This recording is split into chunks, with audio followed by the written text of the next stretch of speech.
आप सोचिए पूरे इंडिया के अंदर ऐसा पहला हम लोग मॉल लेके आ रहे हैं जो मैन्युफैक्चरर होने के नाते जो आपको सिर्फ 1 लाख स्क्वायर फीट के ऊपर सिर्फ और सिर्फ सेल ऑफिस दे रहे हैं। जो बिजनेस कर रहा है उनको बोलना चाहता हूँ कि अगर आपने अपना गल्ला छोड़ दिया और गल्ला दूसरे के हवाला कर दिया तो आप दुनिया के सबसे बड़े बिजनेसमैन बन सकते हैं। जो इंसान अपना गल्ला नहीं छोड़ सकता इसका मतलब उसको किसी पे ट्रस्ट ही नहीं है। रितेश मोदी जी की सबसे बड़ी गलती क्या रही बिजनेस के अंदर आज की डेट में? जैसे हम लोग जो बिजनेस कर रहे हैं जी उसके अंदर टीम को और मुझे सुधारने की जरूरत है। ठीक है। तो उसके अंदर मैं कहीं ना कहीं मुझे ऐसा लग रहा है कि मुझे और सुधारने की जरूरत है। एक लेडीज हमारे पास में ऐसी आई थी जी कि अपनी ज्वेलरी वो गिरवी रख के आई थी, तो मुझे ऐसा लगा कि यार मेरे को ये बिजनेस नहीं करवाना चाहिए। मैंने उनको बहुत मना किया अच्छा कि मैम मैं आपको बिजनेस नहीं करा सकता। बोला आप नहीं कराओगे तो और कोई करवाएगा, लेकिन मैं बिजनेस तो करूँगी। मैं कहा मैम आप सेविंग कीजिए अपने रुपयों को, सेविंग करके आप लेके आइए, मैं आपके साथ में डेफिनेटली बिजनेस करूँगा। वो गई 1 साल बाद में रुपया सेव करके वही 50,000 रुपये से उसने बिजनेस स्टार्ट किया। आज वो महीने का 3 लाख रुपया अर्निंग करती है। आपको बिजनेस में 5 पांडव बनाने पड़ेंगे। क्या बात, 5 पांडव? हाँ, एक अर्जुन बनाना पड़ेगा जो पूरा बिजनेस को ध्यान रखता हो, पूरा बारीकी से अध्ययन करता हो। एक आपको भीम बनाना पड़ेगा जो बिजनेस में टीम को बिल्ड करता हो। क्या बात। एक युधिष्ठिर बनाना पड़ेगा कि एक फाइनेंस को पूरा मेंटेन करता हो, और एक नकुल और सहदेव बनाना पड़ेगा जो मार्केटिंग और सेल्स देखता हो। ये 5 चीजें आप अगर बना लोगे टीम के अंदर अपनी, तो 100% आपको बिजनेस आपको देखना भी नहीं पड़ेगा, आप बिजनेस के राजा अपने आप बनोगे। रितेश मोदी जी का सबसे फेवरेट गेम क्या है? क्रिकेट। क्या बात है। और फेवरेट प्लेयर क्या है आपका? विराट कोहली। आरसीबी मेरी फेवरेट की टीम है, लेकिन मैं वैसे क्रिकेट के अंदर मेरे लिए विराट कोहली पसंद है।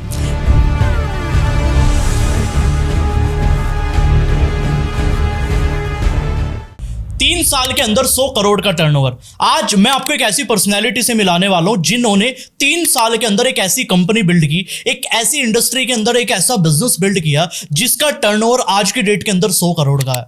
अब बहुत सारे लोगों के माइंड में यह आता है कि सर बिजनेस शुरू करना है, कुछ नया सेटअप करना है, कुछ नई चीज सीखनी है, कुछ नई चीज बनानी है और कुछ नए लोगों से सीख के बनानी है। तो ये पॉडकास्ट आज आपके लिए है, क्योंकि आज मैं एक ऐसे इंसान के आपके सामने बात करने वाला हूं जिन्होंने लगभग 15 साल पहले अपनी जर्नी की शुरुआत की और 3 साल के अंदर, पिछले 3 सालों के अंदर 100 करोड़ का बिजनेस खड़ा कर दिया। जानना चाहते हो कौन पर्सनैलिटी है? मैं बात कर रहा हूं मिस्टर रितेश मोदी जी की, जो टेक्सटाइल के किंग भी कहे जाते हैं एक तरीके से, जिन्होंने टेक्सटाइल इंडस्ट्री के अंदर पिछले कुछ सालों के अंदर इतना बड़ा बिजनेस बनाया, इतना जबरदस्त नाम बनाया। और जो मैंने बताया कि टेक्सटाइल की इंडस्ट्री में अगर कोई जिक्र करता है, मैं बता रहा हूं रितेश मोदी जी का नाम आज आता है। तो बड़ी रिक्वेस्ट करने के बाद आज हमें सर का टाइम मिला है। Sir most welcome first of all. बहुत बहुत सर धन्यवाद सर, आपने मुझे आमंत्रित किया इसके लिए। सर थैंक यू तो मैं ही आपको कहना चाहता हूं, क्योंकि इतनी दूर से आप ट्रैवल करके आए हो, ताकि आप हमारी ऑडियंस को बता सको कि कैसे आपने ये सारी चीजें की और वो कैसे टेक्सटाइल के अंदर अगर बिजनेस करना चाह रहे हैं या कुछ नया बिजनेस करना चाह रहे हैं। तो मुझे लगता है कि ये जो पूरी कॉन्वर्सेशन अब पिछले लगभग 40 से 45 मिनट की अब आने वाली होने वाली है, मुझे लगता है कि इसके अंदर वो बहुत कुछ सीख के जाएंगे। बिल्कुल सर, बिल्कुल। देखिए केसरिया टेक्सटाइल कंपनी ब्रांड बनाने में हमें बहुत मेहनत लगी, लेकिन उसके पीछे की एक कहानी होती है। जैसे हर ब्रांड के पीछे की कहानी है, तो केसरिया टेक्सटाइल कंपनी के पीछे भी एक कहानी है। क्यों स्टार्ट किया, कैसे स्टार्ट किया, आज हम जो बातचीत करेंगे उसमें ऑडियंस को भी मजा आएगा, और मैं मेरी लाइफ के बारे में और मेरे जो ब्रांड के पीछे की स्टोरी मैं आपके साथ में जरूर शेयर करना चाहता हूँ। बिल्कुल रितेश जी, सबसे पहला क्वेश्चन तो मैं आपसे एक ही चीज पूछना चाहता हूँ कि एक्चुअल में रितेश मोदी जी है कौन? मतलब ये तो हम समझ गए कि केसरिया टेक्सटाइल के फाउंडर है, ये तो हमारी बात समझ में आ गई, लेकिन एक्चुअल में उस कंपनी को स्टार्ट करने से पहले रितेश मोदी जी कौन थे? थोड़ा सा आप अपने बारे में बताइए एक बार। बिल्कुल। मैं राजस्थान, जैसे मैं सिक्कर राजस्थान डिस्ट्रिक्ट से मैं बिलोंग करता हूँ। मैं वहाँ पे सीए कर रहा था। नाइस। और जयपुर से मेरी पढ़ाई चल रही थी, तो मेरे दादाजी के एक फ्रेंड है जो सूरत रहते हैं जी, वो सिक्कर आए हुए थे और उन्होंने कहा कि क्या कर रहा है, तो मैं बोला कि बस सीए कर रहा हूँ। अच्छा। तो बोला कि बहुत अच्छी बात है, सीए कर रहा है, पढ़ाई करनी भी चाहिए। तो बोला आगे का क्या करना है, तो मैं बोला आगे मेरे को सीए का ऑफिस खोलना है, या कोई मेरे को जो बढ़िया पैकेज मिलेगा तो मैं वो सोचूंगा जी। तो उनका कहना था कि सीए बनेगा कि सीए रखेगा। तो मेरे को ऐसा लगा कि बात तो ये इनकी दम वाली बात है कि अपन सीए रखना चाहिए। अपन क्यों सीए? जबरदस्त लाइन है। बड़ियों के बेटे बने हैं, हाँ, जैन फैमिली से बिलोंग करते हैं, बिजनेस माइंडसेट खून के अंदर है, फादर का बिजनेस है तो क्यों अपन नई फील्ड में जा रहे हैं, नई फील्ड में जाना ही है तो सीए किसी के अंडर में काम करने से अच्छा है खुद सीए रखने जैसा काम करें। तो वो जुनून था, 19 साल की उम्र में सूरत चले आए। क्या बात कि 6 महीने देखते हैं कैसा होता है, और 6 महीने क्या 3 दिन में ही सूरत समझ में आ गया और वहीं पे बस गए, वहीं रहने लग गए। क्या बात है रितेश जी, मतलब सोचने की बात है, राजस्थान से आप गुजरात आए हो, बिल्कुल सर, कितनी बड़ी बात है, सबसे बड़ी बात है। और लाइन मुझे सच में हिट की, और मुझे पता है कि आज ऑडियंस के भी माथे पे चिपक गई होगी कि भैया सीए बनना नहीं है, सीए रखने हैं। बिल्कुल सर, क्या बात है। देखिए इंसान के अगर जुनून हो ना सर जी, तो पढ़ाई मैटर नहीं करती आज के युग के अंदर। ठीक है, आपके पास में स्किल होनी चाहिए, आपके पास में एक विजन होना चाहिए, क्लियरिटी होनी चाहिए आपको कोई भी फील्ड के अंदर। तो खुद के ऊपर अगर विश्वास करता है ना तो वो बिजनेसमैन बनता है, और जो दूसरे के ऊपर विश्वास करता है वो नौकरी करता है सर। रितेश जी एक बात बताओ मुझे आप, बिल्कुल सर। 3 चीज ऐसी कौन सी है आपके पास कि जो आपको लगता है कि उस पिछले आज से लगभग 10 साल पुराने रितेश मोदी जी को और आज के रितेश मोदी जी को जो बनाने में 3 चीजों का बहुत बड़ा योगदान रहा, कौन सी वो 3 क्वालिटी आपको लगती है अपने अंदर? सर स्टार्टिंग से एक ही इंडस्ट्री पकड़ी, ठीक है, टेक्सटाइल, आगे भी टेक्सटाइल और जी। आने वाले समय में भी टेक्सटाइल। क्या बात। तो आपका एक विजन होना चाहिए कि मुझे किस इंडस्ट्री में जाना है। बार बार में इंडस्ट्री चेंज करने से आपका माइंडसेट चेंज होता है, आप कभी भी ग्रोथ नहीं कर पाओगे, बड़ा बिजनेस नहीं कर पाओगे। तो सबसे पहले जिस फील्ड के अंदर जाओ उस फील्ड का जब तक किंग नहीं बन जाओ तब तक आप काम करते रहो। इसीलिए आपको टेक्सटाइल का किंग कहा जाता है। नहीं सर, ये आप मुझे कह रहे हो, लेकिन मैं अपने आप को नहीं मानता। मैं ये चाहता हूँ कि मैं जो काम करना चाह रहा हूँ, जो विजन लेके चल रहा हूँ, मैं वहां तक पहुंचूं। सेकेंड चीज कंसिस्टेंसी। जी, कोई चीज़ आपकी जब तक प्राप्त नहीं होती आप उसमें पूरी कंसिस्टेंसी लगाए रखिए, आपको तब तक नहीं मिले जब तक मेहनत करते रहिए। तीसरा सब्जेक्ट है टीम बिल्डिंग। कोई भी बड़ा काम अगर करना है आपको, जैसे हमारा 1 करोड़ का टर्नओवर था, उससे हम लोग 100 करोड़ के टर्नओवर तक पहुंचे, तो टीम बिना आप कहीं नहीं पहुंच सकते हो। तो अगर आपने कोई काम सीखा है और आपको आगे बढ़ना है तो जो काम आपने सीखा है वो आप अपनी टीम को सिखाते हुए चलिए, तब ही जाके आप आगे बढ़ पाओगे। अदरवाइज कोई रास्ता नहीं, आप आगे नहीं बढ़ पाओगे। सारा काम आप खुद सोचोगे कि मुझे सारा काम मुझे ही करना है जी, तो जिंदगी में आप उस दायरे से आगे नहीं बढ़ पाओगे। Very true. रितेश जी एक चीज और भी है, जैसे लोग जज कर लेते हैं यार ये तो चलो टेक्सटाइल के बारे में बता रहे हैं, इनके पास तो शायद कोई करोड़ों अरबों की संपत्ति होगी। क्या आप थोड़ा फाइनेंशियल बैकग्राउंड के बारे में भी बात करोगे आप अपने? सर देखिए, मेरे फादर का जो बिजनेस है वो इवेंट का बिजनेस है। अच्छा। टेंट हाउस हमारा है। लेकिन मैंने आज तक, बोलते हैं ना कि खुद के ऊपर जुनून सवार होता है तो कि खुद को करना है कुछ। तो मैं जब सीकर से निकला था तो मैं कुछ 1 रुपया भी लेके नहीं निकला। मैं अच्छा। सूरत डायरेक्ट पहुंचा, डायरेक्ट काम सीखा, डायरेक्ट अंकल के पास काम किया, अंकल के यहाँ पे सब कुछ सीखा मैंने। तो फादर से मैंने 1 रुपया भी नहीं लिया है, खुद अपने दम के ऊपर ही सारा बिजनेस खड़ा किया है, क्योंकि हमारा बैकग्राउंड था ही नहीं कपड़ों का। हमारा इंडस्ट्री जो थी वो इवेंट की, टेंट की, इनकी इंडस्ट्री थी। उस इंडस्ट्री से अलग हटके मैंने नई इंडस्ट्री अपनाई और जीरो से हम लोगों ने स्टार्ट किया है। स्क्रैच से ही मैंने सब कुछ स्टार्ट किया है।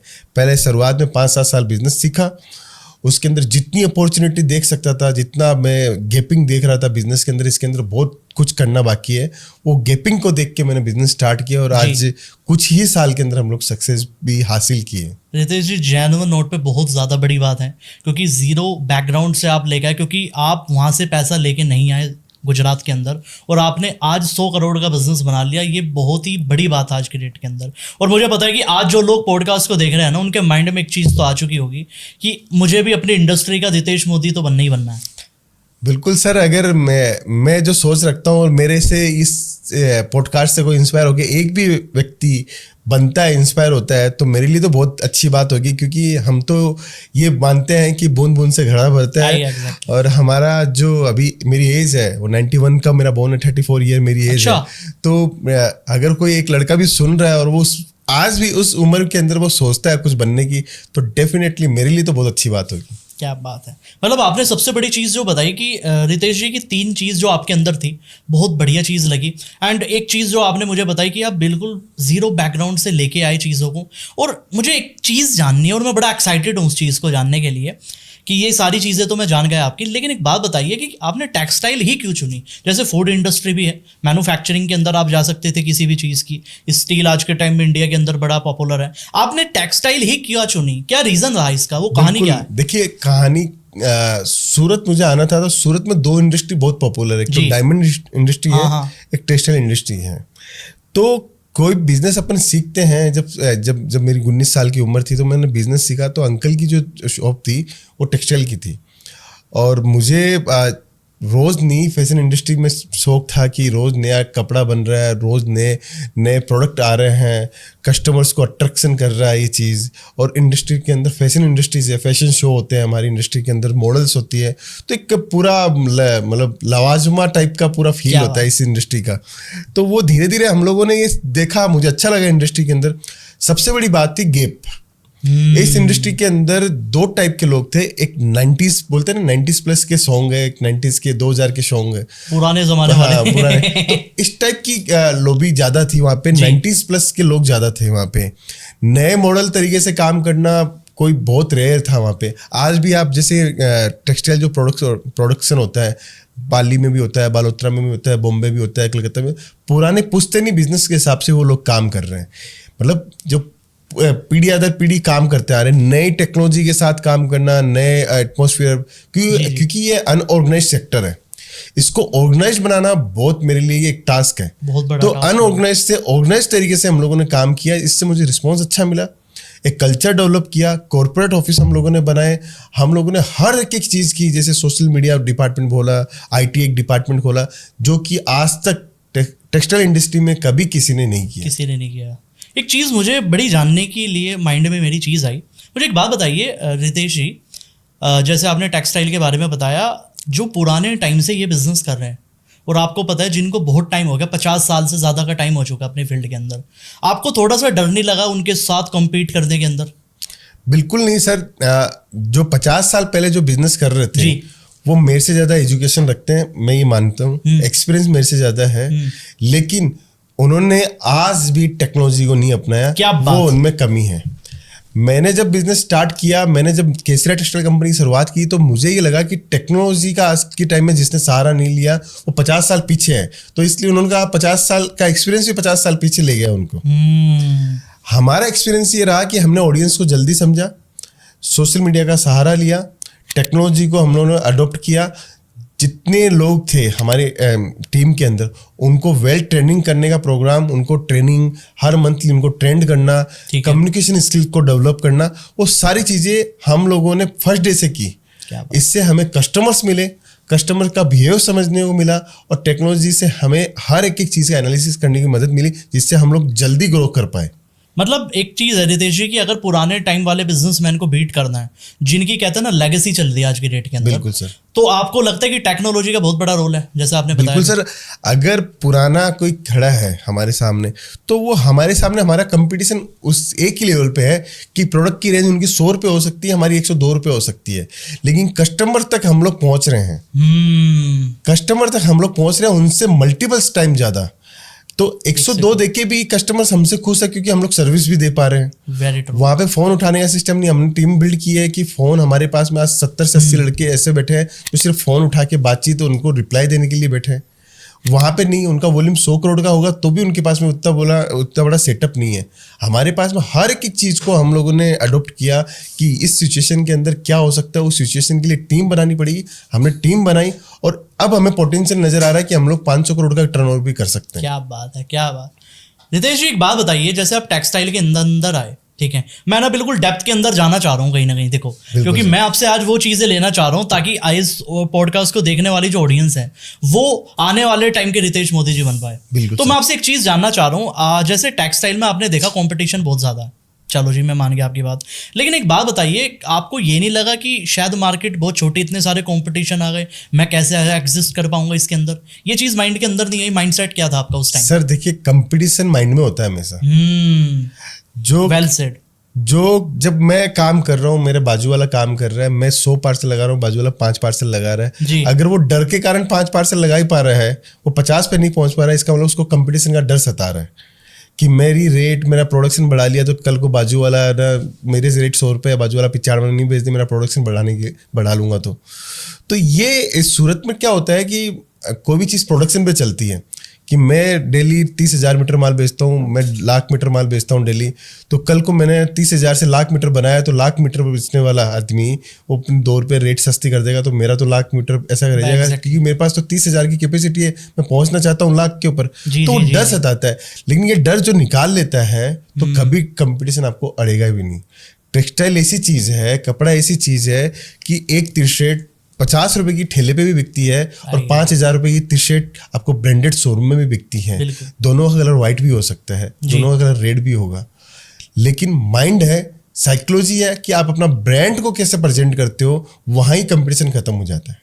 According to you competition in our psychology only sir, psychology है कि हमारे दिमाग के अंदर कंपटीशन दिमाग में है सर। आप देखिए ना, अपन आज कोई बड़े शोरूम जाते हैं तो माइंड नहीं लगाते यार ये T shirt, same T shirt मेरे को उस कंपनी में तो मिल सकती है। बिल्कुल, हमें कंपनी अपनी फेवरेट हो जाती है, हम जो फील और टच करते हैं वो हमारा फेवरेट हो जाता है। तो कंपटीशन, रिटेलर को तो कंपटीशन है ही नहीं, जो खुद के लिए कपड़ा खरीद रहा है उसको काय का कंपटीशन है।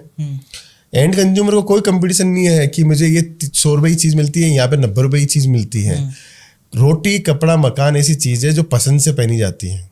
तो जब एंड कंज्यूमर ये नहीं सोचता कि मुझे 100 रुपए वाली नहीं, मेरे को 50 वाली पहननी, उसको 100 वाली अच्छी लगती है तो 100 वाली पहनेगा, 50 वाली लगती है तो 50 वाली पहनेगा। तो वेंडर है जो सप्लायर, वो क्यों सोचता है इतना? बिल्कुल सही बात। उसको तो अपने क्रिएटर पे ध्यान देना चाहिए, क्रिएशन पे ध्यान देना चाहिए, डिजाइन पे ध्यान देना चाहिए, माल अपने आप बिकेगा। डिमांड आप क्रिएट करवा रहे हो, कस्टमर नया लेना पसंद कर रहा है, तो आप माल बनाने में क्यों डरते हो? माल बनाओ, लेकिन डिजाइनर बनाओ, क्रिएशन वाला बनाओ, अट्रैक्टिव बनाओ, आपका माल कंपटीशन कहीं आएगा ही नहीं आपको। और ज्यादातर लोग सोच लेते हैं यार मैं तो अकेला ही करूंगा, मैं तो रजनीकांत हूँ, ये भी काम मैं कर लूंगा, वो भी काम मैं कर लूंगा। और जैसे आपने बताया कि बिना टीम के कभी कुछ पॉसिबल नहीं है। और मुझे जो लगता है कि 3 साल के अंदर आपने जो चीजें बिल्ड की है, मुझे लगता है आपकी टीम का इसमें बहुत बड़ा रोल है अकॉर्डिंग टू। बिल्कुल सर, देखिए मैंने जितने भी काम, हमारे अभी 27 से 28 डिपार्टमेंट है। नाइस। 28 डिपार्टमेंट के अंदर अलग अलग मैनेजर्स है, अलग अलग लोग है, अलग अलग वर्किंग है, तो वो सारा काम तो मैं कर नहीं सकता। मैं तो आपके साथ में आज बैठा हूँ, पॉडकास्ट कर रहा हूँ, पीछे से हमारा सारा काम चल भी रहा है, कस्टमर्स भी आ रहे हैं, प्रोडक्शन भी हो रहा है। मैं ये चीज आपसे, सॉरी टू इंटरप्ट यू, मैं ये चीज आपसे जानना भी चाह रहा था। और मुझे पता है कि आप सुबह से आज बिजी है, आपका बिजी शेड्यूल था कहीं ना कहीं, और अभी लगभग इवनिंग ही हो चुकी है, ठीक है। और इवनिंग के अंदर मुझे नहीं लगता कि इतनी जल्दी आप गुजरात भी चले गए। लेकिन कमाल की बात है कि आज आप पूरा दिन दिल्ली के अंदर हो, नोएडा के अंदर हो, तो कैसे ये बैकएंड से पूरा बिजनेस मेंटेन हो रहा है? लोगों का तो एक मिथ बन चुका है रितेश जी कि अगर हमें बिजनेस करना, अगर हमारी टीम भी है, स्टाफ है, डिपार्टमेंट है, हमें तो वहाँ ऑफिशियली प्रेजेंट होना पड़ेगा, वरना वो तो हमारी बात नहीं सुनेंगे। देखो, दो लोगों को मैं आज ये बात बताना चाहता हूँ। एक तो जो व्यक्ति बिजनेस कर रहा है और एक बिजनेस करने की सोच रहा है, ठीक है। जो बिजनेस कर रहा है उनको बोलना चाहता हूँ कि अगर आपने अपना गल्ला छोड़ दिया और गल्ला दूसरे के हवाला कर दिया तो आप दुनिया के सबसे बड़े बिजनेसमैन बन सकते हो। बहुत अलग बात की आपने आज रितेश। बिल्कुल, जो इंसान अपना गल्ला नहीं छोड़ सकता, इसका मतलब उसको किसी पे ट्रस्ट ही नहीं है। वो अपना बिजनेस, वो पीढ़ी, उसके आने वाली पीढ़ी और उसके आने वाली पीढ़ी उसी गल्ले के ऊपर बैठने वाली है। क्या बात? क्योंकि हो सकता है बिजनेस को एक दुकान से ऊपर वाली दुकान खोल ली, साइड वाली दुकान भी ले ली, उसी में मर्ज कर लिया, उधर वाली दुकान ले ली, उसको भी मर्ज कर लिया, लेकिन गल्ले पे अगर आप बैठे हो तो आप ही बैठे रह जाओगे। अगर आपने गल्ला दूसरों के हवाले कर दिया तो इसका मतलब आप ऑटो मोड पे सिस्टम चाहते हो। आपका सबकॉन्शियस माइंड, कॉन्शियस माइंड एक ही बात बोलता है कि इस बिजनेस का ग्राफ मेरे मोबाइल के ऊपर आना चाहिए, शाम को गल्ला कितना हुआ मेरे मोबाइल के ऊपर आना चाहिए, टर्नओवर कितना हुआ मेरे गल्ले के ऊपर आना चाहिए, मैनेजर मेरे को रिपोर्ट करने वाला होना चाहिए, अकाउंटिंग सिस्टम मेरा स्ट्रांग होना चाहिए, सब कुछ मुझे मोबाइल और मेरे लैपटॉप के ऊपर आना चाहिए। तो ये दिमाग कब आएगा? जब आप अपना गल्ला छोड़ दोगे। क्या बात है। दूसरा, जो बिजनेस स्टार्ट कर रहा है उसको पहले दिन से अपनी प्लानिंग ऐसी करनी चाहिए कि मेरे पास में जितने भी मैं काम करूंगा वो सारा का सारा काम पूरा टेक्नोलॉजी बेस पे ही काम करूंगा। कि कोई भी काम कर रहा हूं, मैं पेमेंट भी दे रहा हूं, तो मेरा पेमेंट का गेटवे मॉडल ही होना चाहिए कि मेरे को पेमेंट मेरे चेक से जाएगा, आरटीजीएस होगा या IMPS होगा या जीपे, जो भी करना है वो उससे होगा। तो एक सिस्टम बना लेंगे तो अपने पास कोई भी तरीके का डर नहीं है सर। प्रोडक्शन के अंदर आप मेंटेन रखिए कि आपका प्रोडक्शन का ये साइज है, इतना आप क्वालिटी आपको डेली हर मंथली आपको बनाना है, इस टाइप की डिज़ाइंस बनानी है। अगर मेरे पास में देखिए 8 फैक्ट्रियाँ हम लोग रन कर रहे हैं, हम लोग वेयर हाउस लेके बैठे हैं जी। हम लोग IT डिपार्टमेंट लेके बैठे हैं, सोशल मीडिया डिपार्टमेंट लेके बैठे हैं, परचेज डिपार्टमेंट है, डिजाइनर्स डिपार्टमेंट है, काउंटर है, रिसेप्शन है, अकाउंटिंग डिपार्टमेंट है, वेयर हाउस पे प्रोडक्शन माल बनने का डिपार्टमेंट है, पैकेजिंग डिपार्टमेंट है। अब इतने सारे डिपार्टमेंट बना रखे हैं हम लोगों ने, तो हर डिपार्टमेंट को रन करने के बाद में हमें क्या चाहिए, हमें रिपोर्ट चाहिए। अगर आपकी रिपोर्ट का कैलकुलेशन आपने डायमीटर सेट किया हुआ है, उस डायमीटर के ऊपर आपकी रिपोर्ट्स आती है, तो आपको दुनिया की कोई ताकत नहीं है कि आपको आगे नहीं ले जा सके। और दूसरी चीज, आपने 100% जो काम सीखा है उसका 90% काम को दूसरा व्यक्ति सीख लेता है, तो वो काम उसको डाइवर्ट कर देना चाहिए। और लोगों को एक फियर बना रहता है रितेश जी यार कि मैं गले से हट गया, मेरा तो चोरी हो जाएगी। जो बड़े बड़े बिजनेसमैन भी देखे मैंने, जो धुरंधर अपने बिजनेस के, मतलब जिनका करोड़ों का टर्नओवर है, लेकिन आज उन्हें ये डर लगा रहता है कि यार मान के चलो अगर मैं 1 करोड़ कमा रहा हूँ, ये कम से कम 20 लाख तो ये जिसको मैं गल्ला दे रहा हूँ यही ना ले जाए। ये फियर कैसे खत्म करे? देखिए, ये फियर खत्म करना तो आपको बिजनेस में 5 पांडव बनाने पड़ेंगे। क्या 5 पांडव? हाँ, एक अर्जुन बनाना पड़ेगा जो पूरा बिजनेस को ध्यान रखता हो, पूरा बारीकी से अध्ययन करता हो। एक आपको भीम बनाना पड़ेगा जो बिजनेस में टीम को बिल्ड करता हो। क्या बात। एक युधिष्ठिर बनाना पड़ेगा कि एक फाइनेंस को पूरा मेंटेन करता हो। और एक नकुल और सहदेव बनाना पड़ेगा जो मार्केटिंग और सेल्स देखता हो। ये 5 चीजें आप अगर बना लोगे टीम के अंदर अपनी, तो 100% आपको बिजनेस आपको देखना भी नहीं पड़ेगा। आप बिजनेस के राजा अपने आप बनोगे। आपके 5 एंगल काम कर रहे हैं, बोलते हैं ना चारों भुजाएं चारों दिशाएं आपकी काम कर रही है, वो ये 5 पॉइंट से काम कर सकते हैं। 5 पांडव स्ट्रेटेजी बता दी आज आपने रितेश। बिल्कुल सर मैं हमेशा देखिए, आपको बिजनेस की लर्निंग तो बहुत पहले मिल चुकी थी, 5000 साल पहले ही बिजनेस की लर्निंग दी हुई है। बस आपको उनको फॉलो करना है, उनको बिजनेस में अप्लाई करना है। भगवत गीता में लिखा हुआ है कि अगर कोई भी चीज कर रहे हो तो उसको अभ्यास की जरूरत है। अभ्यास के बाद में आप क्या बनते हो? सफल परीक्षक बनते हो। बिल्कुल सही। आपकी आदत हो जाती है, जो काम दूसरा नहीं कर सकता वो सिर्फ और सिर्फ आप ही कर सकते हो जी। क्योंकि इतनी बढ़िया प्रैक्टिस हो जाती है। तो भगवत गीता में यही बताया गया है कि कोई भी काम हम लोग जो कर रहे हैं उसको सच्ची निष्ठा से अगर करें तो वो चीज़ हमारे पास में आएगी ही आएगी। क्या बात है। एक चीज़ और बताइए रितेश जी मुझे, क्योंकि आपसे बात करके मुझे सच में बड़ा मज़ा आ रहा है कहीं ना कहीं। मैं एक चीज़ आपसे जानना चाहता हूँ, अगर 3 से 4 क्वालिटी आपको बतानी है कि जो एक 100 करोड़ के बिजनेस के मालिक की होनी चाहिए, जहाँ आप आज की डेट में हो, आपको लगता है कि ये 4 क्वालिटी अगर मेरे अंदर है तो मैं आज यहाँ खड़ा हूँ। अगर कोई नॉर्मल आदमी भी लेके आ जाए जो जिसकी जेब में आज की डेट में 1 करोड़ भी नहीं है या 1 लाख रुपए भी नहीं है, मैं ये कहूँगा, अगर वो भी 100 करोड़ तक जाना चाहता है तो उसके पास ये 4 से 5 क्वालिटी होनी चाहिए। कौन सी क्वालिटी है वो? सबसे पहले तो सर दूसरे के क्या कर रहा है, दूसरा क्या कर रहा है उसकी तरफ झांकना बंद कर दो। अच्छा, बिल्कुल फोकस, लेजर शार्प फोकस। जो आपको विजन नजर आ रहा है, इस पर आपको नजर आ रहा है कि मैं 100 करोड़ 200 करोड़ 500 करोड़ 1000 करोड़ तक पहुंच सकता हूँ, उस पर पूरा फोकस करना चाहिए। ठीक है। तो दूसरा क्या कर रहा है आपको मतलब ही नहीं होना चाहिए। दूसरी चीज, आपका टाइमिंग, आपका शेड्यूलिंग इतना स्ट्रांग होना चाहिए कि मैं सुबह 9:30 बजे अगर ऑफिस जा रहा हूँ तो मेरे पास में क्या काम है, और वो काम 9:30 बजे में जाता हूँ तो मेरे पास में 10 काम रहते हैं। मैं कोशिश करता हूँ 12 बजे तक उनको फिनिश कर दूँ। ठीक है। एक व्यक्ति ऐसा होता है कि 10 काम है, वो उलझा हुआ रहता है कि यार 9:30 बजे इतने सारे काम है, शाम उसी में निकाल देता है, रात उसी में निकाल देता है। मैं मेरे काम को एकदम शॉर्ट टाइम के अंदर फिनिश करने की सोचता हूँ, टाइम से पहले। बिल्कुल, अगर आप टाइम से पहले करोगे तो आपके पास में सीखने का बहुत कुछ मिल जाता है समय। तो ये चीज़ है। तीसरा है लर्निंग। अगर आप कोई भी चीज़, देखिए मैं सीए की फील्ड से था, मेरा ना आईटी का बैकग्राउंड है, ना कोई सोशल मीडिया का बैकग्राउंड है, नहीं मेरा कपड़ों का बैकग्राउंड है। बिल्कुल। जो भी चीज़ें जैसे जैसे मुझे नीड पड़ी उसकी लर्निंग में करता गया। आज हम लोग पॉडकास्ट कर रहे हैं, ये टेक्सटाइल का कोई पार्ट नहीं है। एग्जैक्टली। है ना, लेकिन हम लोग यहाँ तक भी पहुँचे। बिल्कुल। आपने हमें इनवाइट भी किया और यहाँ तक पहुँचे। तो ये आप लर्निंग का पार्ट, आप जितनी ज़्यादा लर्निंग करोगे उतना ज़्यादा आप आगे से आगे बढ़ते जाओगे। अभी हमें दिख रहा है 2 साल बाद में हमें क्या करना है। बिल्कुल। तो वो क्लियरिटी भी हमें है। चौथी चीज़, कस्टमर रिलेशनशिप, नेटवर्किंग। अगर आपका कस्टमर है, आपने रिलेशनशिप अच्छे निभाए हुए हैं, आपका व्यवहार बहुत अच्छा है, तो दुनिया की ऐसी कोई ताकत नहीं है कि आपके सिस्टम को कोई हिला दे। क्या बात। बोलते हैं ना, पॉलिटिशियन क्या चाहिए उसको? वोट बैंक चाहिए। तो वो वोट बैंक की खातिर वो कितने प्रयास करता है, सबके सामने हाथ भी जोड़ता है, उनके शादी में भी जाएगा, उनके रोने धोने में भी जाएगा, सब चीज में जाएगा। क्यों? नेटवर्किंग के लिए। उसकी नेटवर्किंग वो कभी कमजोर नहीं करने देता है। तो यही बिजनेस की पॉलिसी है कि नेटवर्किंग आपकी कभी कमजोर नहीं होनी चाहिए। कस्टमर्स अगर आया हुआ है तो अगर आप ज्यादा से ज्यादा जान सकते हो तो उसके नाम से अगर आप पुकारोगे तो 100% आपके लॉयल कस्टमर्स बनेंगे। और कुछ लोगों की नेटवर्किंग इसलिए भी नहीं हो पाती क्योंकि वो फायदे के बारे में पहले सोचते हैं। बिल्कुल सर, हाँ। ऐसा देखिए, मैं नहीं मानता कि कभी भी है ना फायदे के बारे में सोचना चाहिए। कस्टमर क्या सोचता है, उसकी क्या आइडियोलॉजी, आप उसके साथ में बातचीत कीजिए जी। कि कस्टमर ने ये सोचा है कि मेरा विजन ये है, आप उसके हर एक पॉइंट पे उस पर बातचीत कीजिए। सेल करना है या उसको माल बेचना है, वो बात की बात होनी चाहिए। पहले वो सोचता क्या है, उस सोच को उसमें क्लियरिटी दो, 100% आपका माल बिकेगा। और माल बेचने की एक ही कला है, आज के विश्व का एक बोलते हैं ना गुरु मंत्र है कि माल कौन बेच सकता है। माल जो बेच सकता है, माल आपका अपने आप बिकता है। अगर आपने अपनी बात को बेचा है तो माल अपने आप बिक जाएगा। क्या बात है, क्या बात, बहुत बड़ी बात बता दी आपने। बिल्कुल सर। और एक चीज़ मुझे एक और बताइए रितेश जी, मैं थोड़ा सा और डेप्थ के अंदर जा रहा हूँ अभी फिलहाल।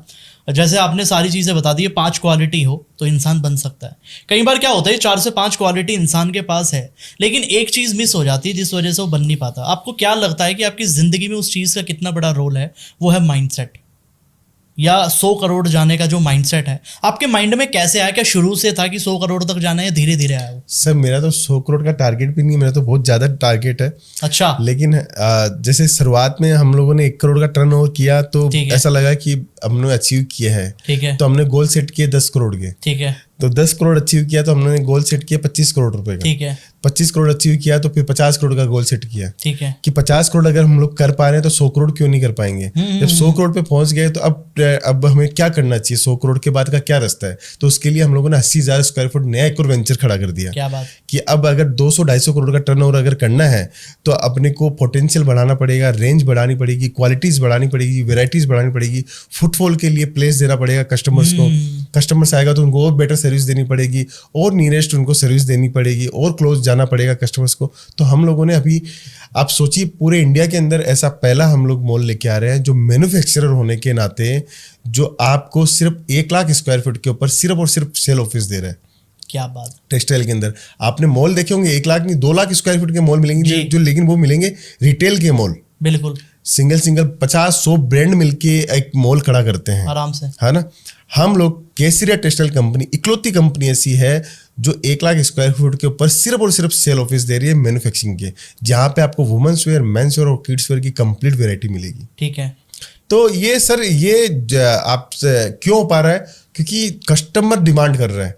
कस्टमर बोलते हैं आपके प्रोडक्ट बिकते हैं। एंड कंज्यूमर डिमांड कर रहा है कि केसरिया की साड़ी पहननी है। एंड कंज्यूमर डिमांड कर रहा है कि केसरिया की मुझे है ना प्रोडक्ट चाहिए, आप लेके आओ, बिक रहा है। जैसे बड़े बड़े ब्रांड के प्रोडक्ट बिकते हैं वैसे हमारे प्रोडक्ट एंड कंज्यूमर को पसंद आने लग रहे हैं। तो बस उसका बेनिफिट हमें मिल रहा है और वो डिमांड क्रिएट कर रहा है। एक रिटेलर हो, होलसेलर हो, डिस्ट्रीब्यूटर, वो डिमांड क्रिएट कर रहा है। इससे हमारे सेल बढ़ रही है और सेल के कारण हमें अपना पोटेंशियल है, हमारा ग्राफ है जो बढ़ाना पड़ रहा है हमें।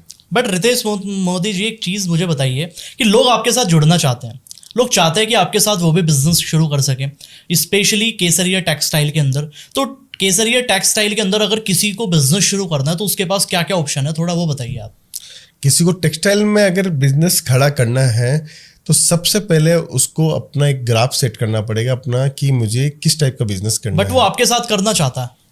तो देखिए सर, इसमें एक चीज है कि हमारे साथ जुड़ने से पहले हम हमेशा यही बोलते हैं कि आप अपने एरिया का जरूर एनालिसिस कीजिए। ठीक है। आपको कौन से एरिया में दुकान खोलनी है। ठीक है। उस एरिया के अंदर जो लेडीज गुजर रही है, जो मेल गुजर रहे हैं, तो वो किस टाइप के लोग गुजर रहे हैं। ठीक है। उसका एनालिसिस करके आप सूरत आइए। ठीक है। हमारे पास में तो सब कुछ मिलेगा, साड़ी भी मिलेगा, सूट भी मिलेगा, कुर्ती भी मिलेगा, लहंगा भी मिलेगा। ठीक है। आपको किड्स वेयर भी मिलेगा, मेंस वेयर भी मिलेगा, नाइट वेयर भी मिलेगा, सब कुछ मिलेगा एक छत के नीचे। मैन्युफैक्चरिंग प्राइस, फैक्ट्री प्राइस हम लोग देते हैं। क्या बात। अब उसको सोचना है कि मुझे कौन सा बिजनेस करना है। ठीक है। अगर उन्होंने सोचा कि मुझे साड़ी का बिजनेस करना है, मेरे एरिया के अंदर साड़ी की दुकानें कम है, अलग टाइप का टेस्ट नहीं है, ये टेस्ट अलग है हमारे पास में, क्योंकि हमारा टेस्ट बाकी लोगों के वेंडर्स से हमेशा डिफरेंट रहता है। अच्छा। नई डिजाइन, नया क्रिएटर, क्योंकि इन हाउस डिजाइनर्स है जो मार्केट में हम लोग पहले लेके आते हैं, वो मार्केट में 6 महीने बाद में दिखता है। क्या बात। वो तो हम लोग पहले लेके आते हैं तो इसका फायदा हमारे रिटेलर्स को, होलसेलर्स को मिलता है। वो 10-20% ज्यादा मुनाफा कमा पाते हैं। तो अगर कोई जुड़ना चाहता है टेक्सटाइल के अंदर तो उसको पहले अपने एरिया का एनालिसिस करे, फिर हमारे पास में है। हम ये नहीं बोलते आते ही आप माल परचेसिंग करो, जी जी। आने के बाद में सूरत देखो, आप घूमो, 50 दुकान घूमो, 50 फैक्ट्रियाँ घूमो, फिर हमारे पास में आओ। मैं दावे के साथ बोल सकता हूँ कि हमारे पास में 100 कस्टमर्स ऐसे आते हैं जो पूरे मार्केट का रिसर्च करके आते हैं, उसमें से 95% रेशियो हमारे पास सक्सेस रहता है। क्या बात। आप सोचिए क्यों रहता है, क्योंकि उन्होंने रेट का मापदंड किया, क्वालिटी का मापदंड किया, कट साइज देखी, व्यवहार देखा, सर्विस देखी, मैनेजमेंट देखा, स्किल्स देखी, काम सिखाने का तौर तरीका देखा, तब जाके वो कस्टमर हमारे पास में लॉयल बन पाते हैं। रितेश जी, आप बहुत बड़ी बात कह रहे हो। आप कस्टमर को सीधा कह रहे हो कि आप मार्केट में घूमो सूरत में और वहाँ प्राइस भी चेक करो, क्वालिटी भी चेक करो, फिर जाके आप आपके पास आए वो, तब जाके वो आपकी क्वालिटी प्राइस देखें। आपको लग रहा है कि कुछ फर्क आएगा? सर हमने खुद ने एक्सपीरियंस किया है ऐसा कि बहुत सारे कस्टमर हमारे पास पहले आ जाते हैं जी। बोलते हैं कि है ना हम लोग 10 जगह और जाके आएंगे। अच्छा। तो जाके आते हैं तो 10 में से 9 वापस आ ही जाते हैं। क्या तो हमें समझ में आ गया कि हम लोग मार्केट में जो चीज़ें दे रहे हैं, जो क्वालिटीज़ दे रहे हैं, जो वेराइटीज़ दे रहे हैं, हम एक्यूरेट दे रहे हैं जो कस्टमर की नीड है। नहीं तो 10 में से आपका 9 वापस से रिटर्न आए, ये पॉसिबल नहीं होता है कि एक बार कस्टमर आने के बाद में वो चला जाए। तो दूसरा वेंडर इतना बेवकूफ़ नहीं है कि वो कस्टमर खाली जाए, लेकिन कस्टमर को समझ में आ जाता है कि प्रोडक्ट और क्वालिटी अगर इनसे लेंगे तो 15 से 20% का फायदा एक्स्ट्रा मिलने वाला ही है। और सर हमारा क्या है कि हम लोग एक डिस्ट्रीब्यूटर को जिस रेट में कपड़ा देते हैं, वही घर से जो बिजनेस कर रहा है, जो दुकान से बिजनेस कर रहा है, उसको भी वही रेट में कपड़ा देते हैं। अच्छा। इससे फायदा क्या हुआ, उसको जो होलसेल या डिस्ट्रीब्यूटर का जो मार्जिन है वो भी इसको पास ऑन हो जाता है। एक चीज बताइए मुझे कि अगर कोई केसरिया टेक्सटाइल की फ्रेंचाइजी लेना चाहता है रितेश जी, तो उसका क्या क्या प्रोसीजर है, थोड़ा आप स्टेप में बताएंगे? देखिए, केसरिया टेक्सटाइल कंपनी की जो फ्रेंचाइजी स्टार्ट करने का पहले मोटो मैं बताना चाहता हूँ कि हम लोगों ने केसरिया टेक्सटाइल कंपनी का फ्रेंचाइजी बिजनेस क्यों स्टार्ट किया। बिल्कुल सर। हमारे पास में बहुत सारे ऐसे लोग आ रहे थे नया स्टार्टअप करने वाले, जो ऑलरेडी फर्नीचर बना के आते थे। तो मेरा उनसे जब बातचीत होता था तो बोलते थे 20 लाख का हमारा बजट था, उसमें से 10 से 12 लाख रुपए हम लोगों ने फर्नीचर पे खर्च कर दिया। बिल्कुल सही बात है। उसके बाद में बोलते थे 5 से 6 लाख रुपए का वो माल लेते थे। अब 12 लाख रुपए फर्नीचर पे खर्च करके 5 लाख का अगर वो माल लेगा तो वो माल बेचेगा कैसे और फर्नीचर की कॉस्ट कैसे निकालेगा? तो एक बहुत बड़ा मिसिंग ये मुझे दिख रहा था। सेकेंड मिसिंग ये था कि गाजियाबाद में कोई जॉब कर रहा है और उसका जो घर है, नेटिव पैलेस है उसका, कानपुर में यूपी में है, वो अपनी वाइफ को बिजनेस करवाना चाहता है और वो ये सोच रहा है कि मैं गाजियाबाद की जॉब छोड़ूंगा तो घर खर्चा कैसे चलाऊंगा, और अपनी वाइफ को बिजनेस भी वो कराना चाहता है। तो दोनों काम कैसे होए, ये सपोर्ट कैसे मिले? तो हमारे पास में फ़ोन आते थे, चले सर मेरे पास दुकान तो पड़ी है कानपुर के अंदर, लखनऊ के अंदर दुकान तो पड़ी है, लेकिन मैं जॉब नहीं छोड़ सकता। जॉब छोड़ दूंगा तो कल को इधर का भी नहीं रहा ना उधर का रहा, तो मैं टाइम नहीं दे सकता, क्योंकि एक दुकान सेटअप करने में साल भर तो लग ही जाएगा बहुत आराम से, तो और फर्नीचर बनाने में 2-4-6 महीना निकल जाएगा।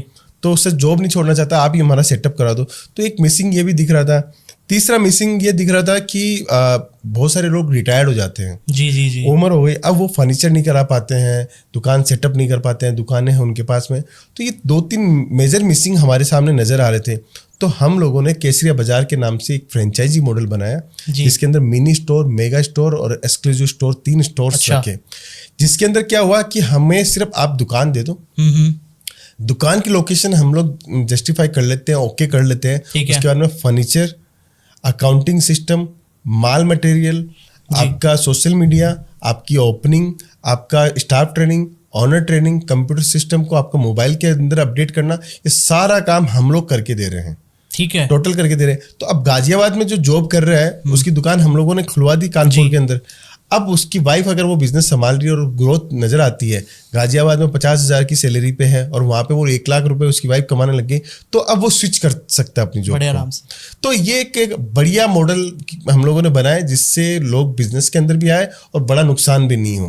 तो ये क्या है, हिंदुस्तान में ऐसे करोड़ों लोग हैं जो जॉब इधर उधर कर रहे हैं। बिहार के लोग गुजरात में जॉब करते हैं, यहाँ पे आप देखिए ना, यूपी के लोग, दिल्ली के लोग, हरियाणा के लोग, सब दिल्ली, गाजियाबाद में, यूपी में सब लोग हैं। तो वैसे ही बहुत सारे लोगों की जो परेशानियां थी, उन परेशानियों को मैं गैपिंग समझता हूँ। जी बिल्कुल। और आज की टाइम में जो इंडिया के अंदर स्टार्टअप हो रहे हैं वो सिर्फ और सिर्फ एक ही बेस है, परेशानी क्या चीज़ की है, उसके बेस पे स्टार्टअप स्टार्ट होता है। मार्केट तो बस वो मार्केट के अंदर जो गैप है उसको समझ के हम लोगों ने फिर से एक और नया मॉडल चालू किया।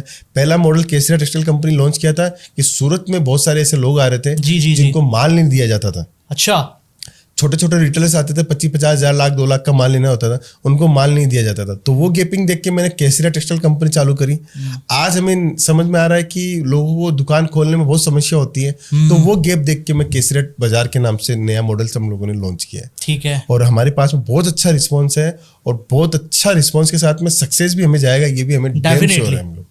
रितेश जी, सबसे बड़ी चीज़ मुझे आपके अंदर जो लगी कहीं ना कहीं, एक तो आपका माइंडसेट मुझे बड़ा ज़बरदस्त लगा, और दूसरी सबसे बड़ी चीज़ है कि आप अपने फ़ायदे से पहले सबसे पहले सोचते हो कि कस्टमर का फ़ायदा कैसे होगा। बिल्कुल इस बारे में बहुत सारे बिजनेसमैन बात नहीं करते। मैं बहुत सारे बिजनेसमैन के साथ बैठता हूँ और सब लोग बताते हैं सर हमने ये चीज़ें की, लेकिन हम चाहते हैं कस्टमर से ये चीज़ कैसे ले, कस्टमर से वो चीज़ कैसे ले।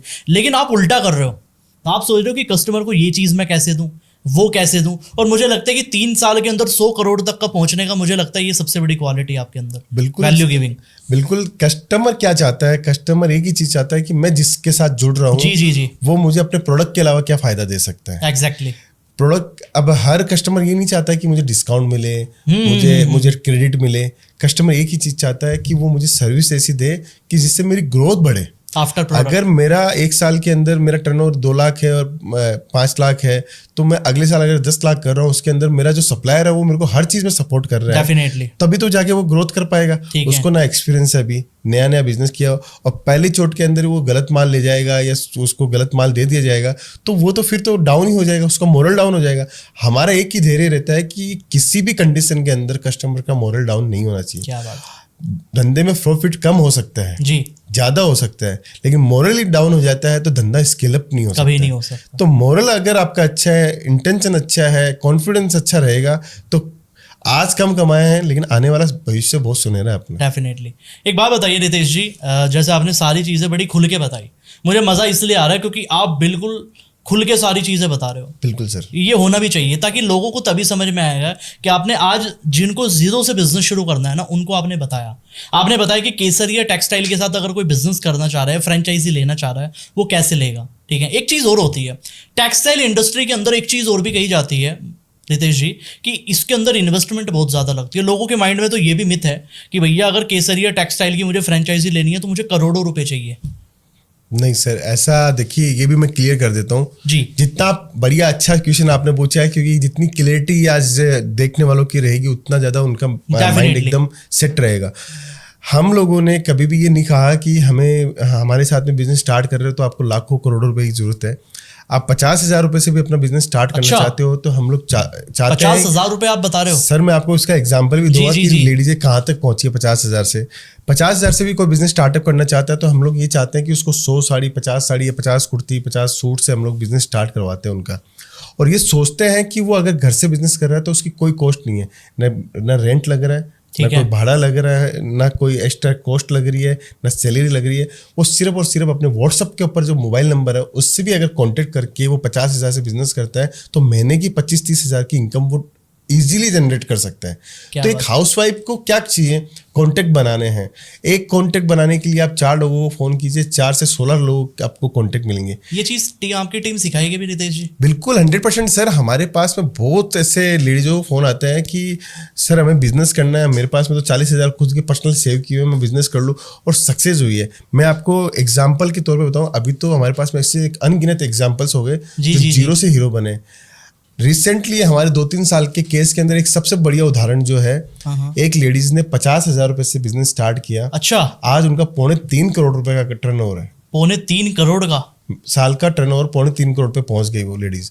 तो 50,000 रुपए से क्या नहीं किया जा सकता सर? सब कुछ किया जा सकता है। एक ऐसी लेडीज थी जिन्होंने, एक लेडीज हमारे पास में ऐसी आई थी जी कि अपनी ज्वेलरी वो गिरवी रख के आई थी। तो मुझे ऐसा लगा कि यार मेरे को ये बिजनेस नहीं करवाना चाहिए। मैंने उनको बहुत मना किया। अच्छा। कि मैम मैं आपको बिजनेस नहीं करा सकता। बोला आप नहीं कराओगे तो और कोई करवाएगा, लेकिन मैं बिजनेस तो करूंगी। मैं कहा मैम आप सेविंग कीजिए अपने रुपयों को, सेविंग करके आप लेके आइए, मैं आपके साथ में डेफिनेटली बिजनेस करूंगा। लेकिन आपने अपनी ज्वेलरी गिरवी रख दी, उस बिजनेस को मैं नहीं करवा सकता, कोई भी कंडीशन में नहीं करवा सकता। उस लेडीज ने मेरा कहना माना, वो गई। 1 साल बाद में रुपया सेव करके वही 50,000 रुपये से उसने बिजनेस स्टार्ट किया। आज वो महीने का 3 लाख रुपया अर्निंग करती है। क्या बात। तो जुनून अगर आप में है, काम करने की इच्छा शक्ति है, तो कोई भी काम हार्ड नहीं है, सब काम इजी तरीके से किया जा सकता है। रितेश जी, मैं आपके इंटेंशन का फैन हो गया, क्योंकि आप चाहते हो उस कंडीशन में उस लेडीज की जब आपने बात बताई। सर और कोई दूसरा होता तो वो माल भी बेच देता। मैं आराम से कर देते हैं, मुझे बिल्कुल सर, लेकिन हमारा इंटेंशन देखिए, हम लोग चाहते हैं जो हमसे माल लेके गया है, एक बार भी लेके गया तो वो केसरिया टेक्सटाइल कंपनी के परिवार का हिस्सा बन चुका है। क्या बात। तो वो हिस्सा बन चुका है तो परिवार का कोई भी सदस्य कमजोर हो या वो उसको दर्द महसूस हो, हमसे जुड़ के दर्द महसूस हो, हम लोग ऐसा नहीं चाहते हैं। आज मुझे समझ में आया रितेश जी कि आपको टेक्सटाइल का किंग क्यों कहा जाता है, क्योंकि राजा की कुछ खासियत होती है। राजा अपने से पहले अपने राज्य के बारे में सोचता है, अपनी प्रजा के बारे में सोचता है।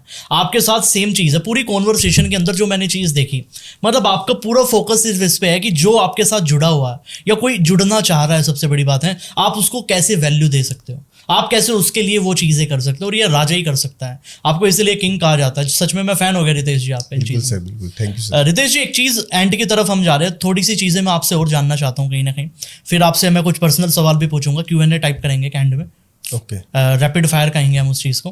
बट उससे पहले मैं एक चीज़ और जानना चाहता हूँ। जैसे आपने बताया कि 50,000 की इन्वेस्टमेंट से कोई बिजनेस शुरू करने वाला है आपके साथ, उसको 2 से 3, 4, 5 चीज़ें ऐसी क्या है जो उसको मिलने वाली है 50,000 में, अगर वो बिजनेस शुरू करना चाह रहा है तो? देखिए, 50,000 रुपए के अंदर जो बिजनेस स्टार्ट करना चाहता है तो वो क्या कर सकता है, सबसे पहला काम कर सकता है, हम एक कैटेगरी देते हैं उनको। ठीक है। हम ये नहीं बोलते कि साड़ी भी लेके जाओ, सूट भी लेके जाओ, कुर्ती भी लेके जाओ। हम एक कैटेगरी चूज करवाते हैं, उनका माइंडसेट देखते हैं, उनका इंटेंशन देखते हैं। उनसे हम लोग ये बोलते हैं कि आप इंस्टाग्राम की स्टोरी स्क्रॉल करके दिखाओ। ठीक है। तो वो स्क्रॉल करते हैं तो उनको कहाँ वो जाके देखना पसंद करते हैं, तो एक साइकोलॉजी हम लोग जज करते हैं। क्या बात।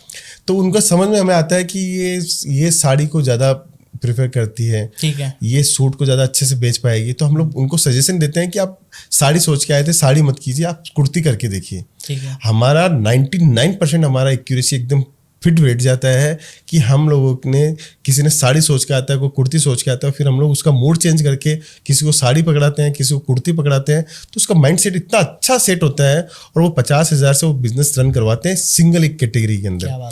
अब किसी को हम लोगों ने साड़ी सेट करवाई, जैसे साड़ी सेट करवाई तो 200 रुपये वाली साड़ी भी देते हैं, 500 की भी देते हैं, 1000 की भी देते हैं, ऐसे एक एक सेट करके हम लोग वेराइटी देते हैं। हमारे यहाँ पे सूरत में क्या होता है कि हमारे अलावा किसी 80,000 दुकानदार मैन्युफैक्चरर वहाँ पे जाओगे तो वहाँ पे बोला जाता है एक आइटम का एक पार्सल लेना कंपलसरी है। ठीक है। हमारे यहाँ पे आपको कोई कंपलसरी नहीं है। अच्छा। आपको 50 डिजाइन 100 डिजाइन हर एक डिपार्टमेंट में दिखाई जाएगी।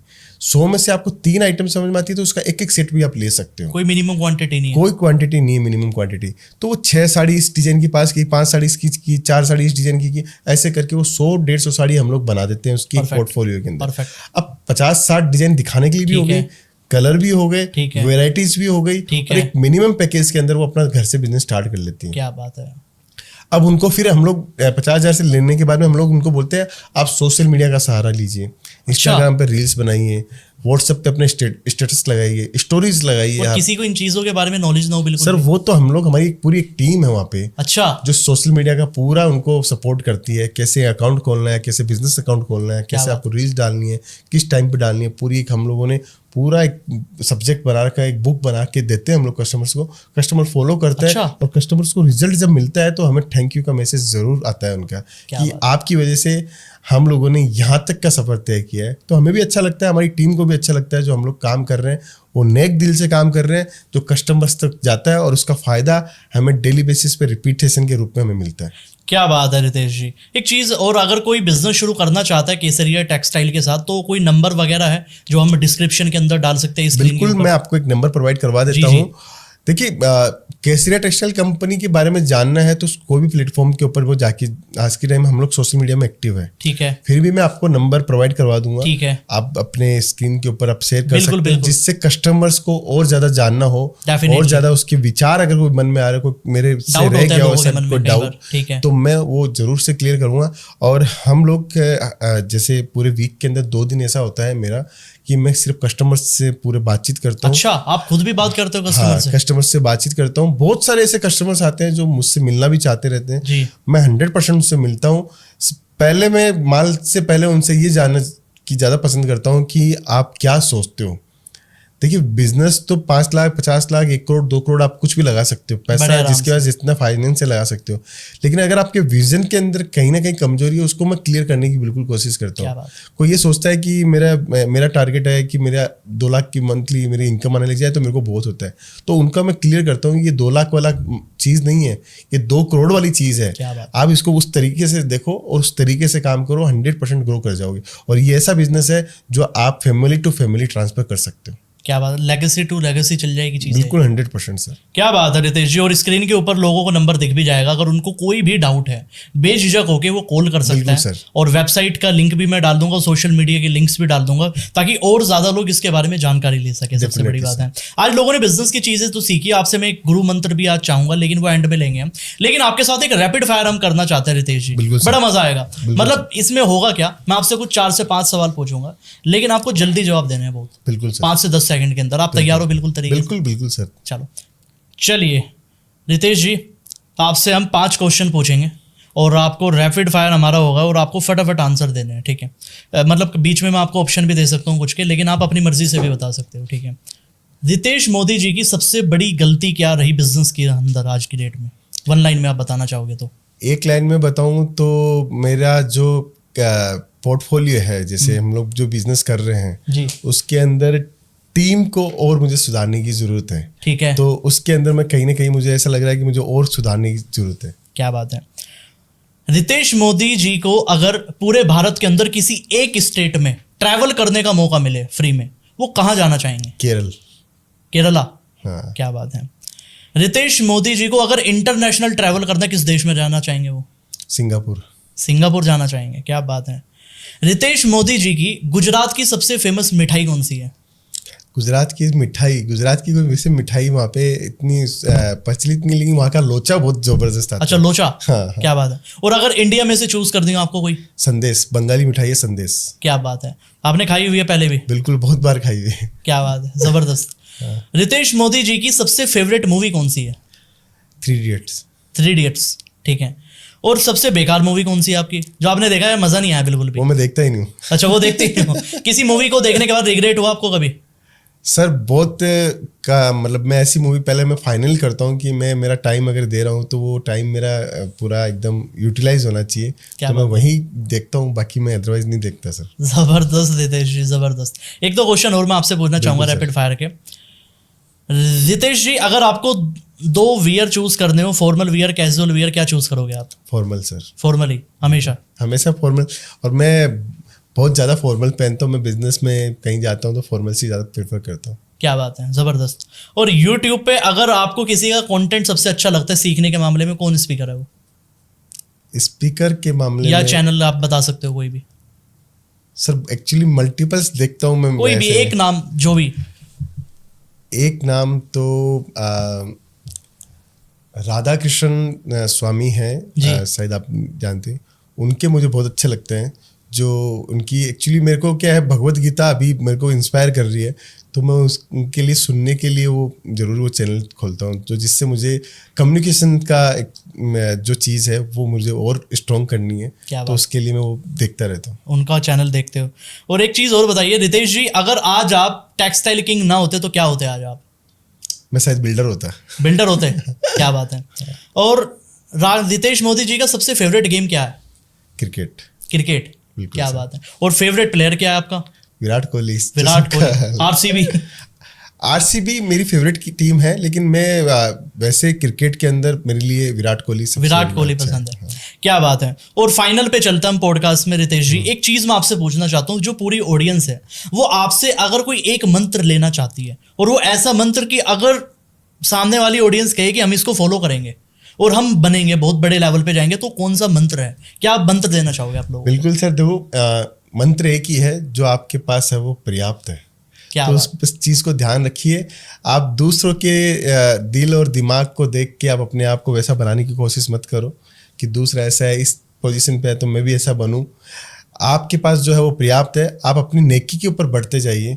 आप अपनी ग्रोथ को देखिए कि मेरे ग्रोथ जो 80% की ग्रोथ थी, अगले साल 100% की ग्रोथ अगर लानी है तो उसके लिए मुझे अपने आप के अंदर क्या बदलाव करने हैं। जैसे मैंने कहा, मुझे कम्युनिकेशन पे वर्किंग करना है, तो वो मेरा अपना है। डेफिनेटली। तो आप अपने आप के ऊपर काम कीजिए, 100% आप उनसे आगे बढ़ सकते हो। अगर आप देखिए बोलते हैं ना कि एक बहुत अच्छा उदाहरण है इसके लिए। जी जी जी।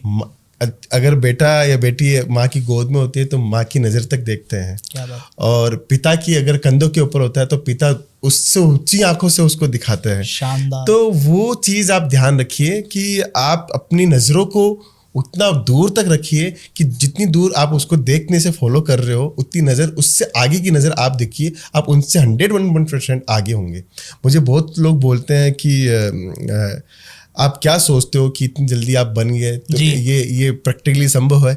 मैं बोलता हूँ प्रैक्टिकल संभव है। अब मुझे कोई देख के काम कर रहा है, सीखा हो और अपना विजन से काम करता हो, तो जो चीज़ मैंने 3 साल में अचीव की है, हो सकता है वो 1.5 ईयर के अंदर वो अचीव कर पाएगा।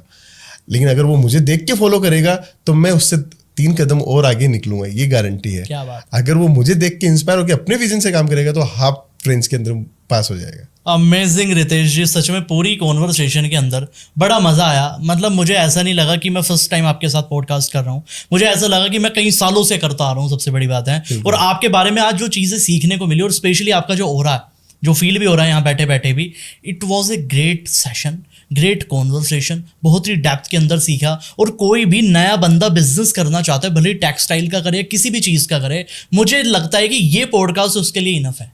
बिल्कुल जेन्युइन नोट पे देखिए, कोई पॉडकास्ट देखता है, आज के टाइम में इंडिया के अंदर 2nd नंबर पे कंज्यूमेबल है, स्क्रीन को वो कंज्यूम कर रहा है, तो सबसे ज़्यादा पॉडकास्ट को कर रहा है। और पॉडकास्ट को देख के आप इंस्पायर होते हो और पॉडकास्ट को देख के अपना मन बनाते हो, तो ये डेफिनेटली अच्छी बात है। क्योंकि देखिए, इंसान सीखता कहाँ से है? दूसरों से सीखता है और अप्लाई खुद को करना पड़ता है।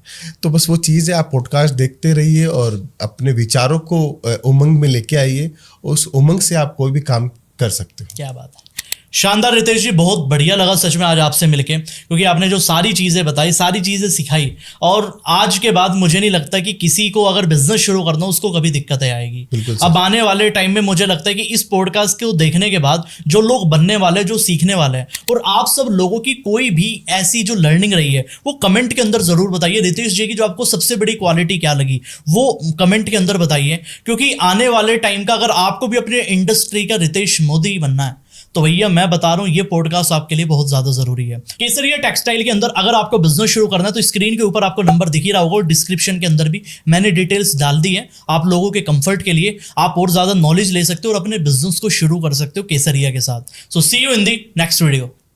Thank you.